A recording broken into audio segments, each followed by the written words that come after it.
E meu povo, tudo bem com vocês? Hoje eu vim falar um pouco sobre como que funcionam as provas na Faculdade de Direito da Universidade de Lisboa. Eu estou fazendo um intercâmbio acadêmico por meio de uma parceria da minha faculdade no Brasil e aqui a faculdade, a FDU. Vou falar FDU porque eu me confundo muito. Faculdade de Direito da Universidade de Lisboa, enfim. Então, as provas, como que elas funcionam? Isso é uma questão muito importante, porque é bem diferente do que o método brasileiro. Por exemplo, o método feito na minha faculdade são provas trimestrais. Então, a gente tem prova no meio do semestre e prova no final do semestre. Essas duas notas conjuntas vão fazer uma média aí, e aí você vê se você vai para final ou não vai para final. E ela é de 1 a 10 ou de 10 a 100. Lá, as provas são de 0 a 20. Você tem que ter uma média de 12 para que você consiga passar. E se você não passa nessa prova, que se chama frequência, você tem um exame. Esse exame vai ser em janeiro ou em maio ou junho. Enfim, como eu tô no final do ano, eu sei mais do que acontece no final do ano. Então, daí vai ser em janeiro esses exames. É como se fosse um exame final. E nesse exame você tem que tirar 10. Se você não passa nesse exame, você ainda pode chorar por meio de uma prova oral. Não recomendo, eu provavelmente não vou querer fazer isso aí. Tô fazendo o meu melhor aqui para não fazer isso. Mas, enfim, de um modo geral, essa é a estruturação. Você normalmente, em matérias optativas, que no Brasil a gente... No Brasil não, né? Na minha faculdade a gente chama de eletivas. Nessas matérias, normalmente é feito um trabalho. E aí, normalmente, se você não passa nesse trabalho, você faz a frequência. Se você não passa na frequência, você faz o exame. Se não passa no exame, você faz aí a prova oral e chora para você conseguir passar e não ter que refazer a matéria.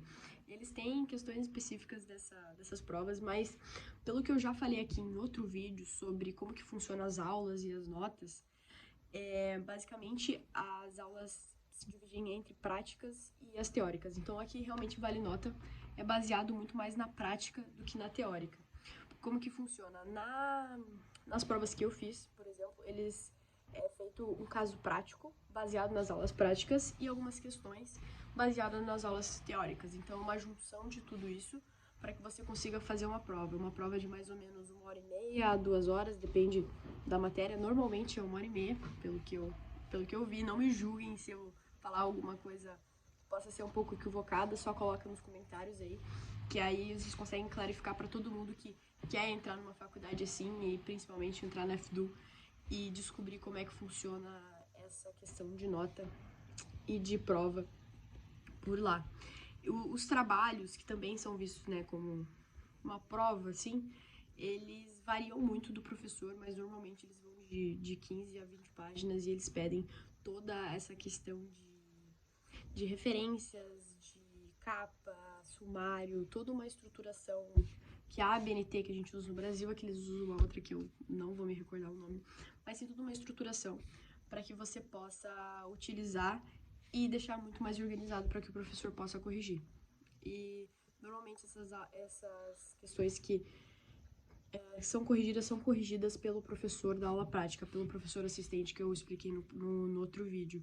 E aí, com essas correções, primeiramente você faz a frequência, eles vão te enviar ou por meio da própria plataforma deles, que é o Fênix, no momento que eu estou falando é o Fênix, ou por meio do e-mail, ou até presencialmente na próxima aula que vocês tiverem.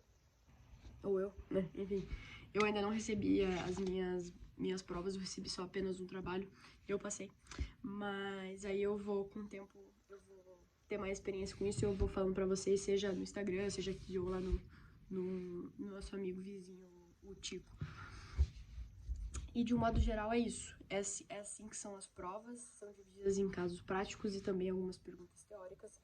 Vai muito do professor, sabe? Tem alguns professores que decidem mais pegar mais casos práticos que envolvem vários tipos da matéria, e aqui é muito importante você, se o professor permitir, né, utilizar alguns códigos, você utilizar artigos específicos para falar, para explicar as suas questões. No Brasil, normalmente, claro, você tem que usar alguns artigos, né, são super relevantes você saber, mas de um modo geral é muito mais importante você saber a noção por trás de resolver a questão do que o próprio artigo em si. O artigo é extremamente importante, ainda mais em aulas práticas, né, de contestação,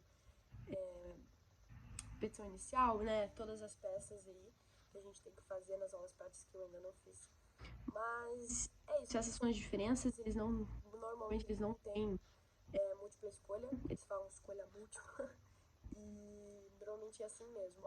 Um ou outro eles fazem uma avaliação contínua também, fora da frequência, que é tipo assim, você fazer um mini teste antes em uma das aulas, ou algum projetinho, ou entregar alguma resolução de caso, até para sua nota aumentar. Uma coisa que é extremamente importante também na sua nota, para compor com a prova, é a questão da participação. Normalmente nas aulas práticas, como eu falei no outro vídeo, eles também requerem isso e é bem importante participar. O que para alguns é extremamente ruim, porque a pessoa não gosta de falar, ou a pessoa é tímida, mas pelo outro lado, você pega essa parte crítica aí que é muito importante para nós estudantes de direito explorarem e desenvolverem ao longo da graduação. E com certeza, por meio disso, você é obrigado a falar, é obrigado a tentar buscar alternativas e se colocar ali de alguma forma como alguém que está sabendo do conteúdo, estudou, enfim. É isso, gente. Qualquer coisa, só mandar aqui nos comentários. Eu estou nas outras redes sociais e curte o vídeo se você puder. Um beijo.